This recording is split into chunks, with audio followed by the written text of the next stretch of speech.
पाटणे आंबेवाडी फाट्यावर 3 लाखांची दारू पकडली।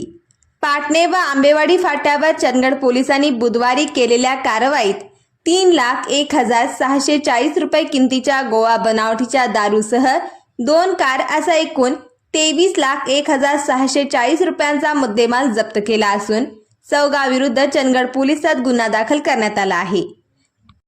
खाजावली अब्दुल साब शेख राहणार होसपेठ जिल्हा बेल्लारी हा आपल्या कारमधून 1,18,800 रुपये किमतीची गोवा बनावटीची दारू घेऊन जाताना पोलिसांना पाटणे गावच्या हद्दीत तो सापडला।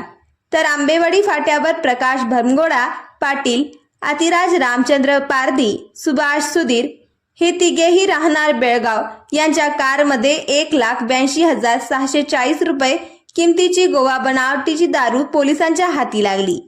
पोलीस उपनिरीक्षक हनुमंत नाईक व हवालदार सुनील माळी यांनी ही कारवाई केली असून दोन्ही कारसह 23,01,640 रुपयांचा मुद्देमाल पोलिसांनी जप्त केला असून चौघांविरुद्ध गुन्हा दाखल केला आहे।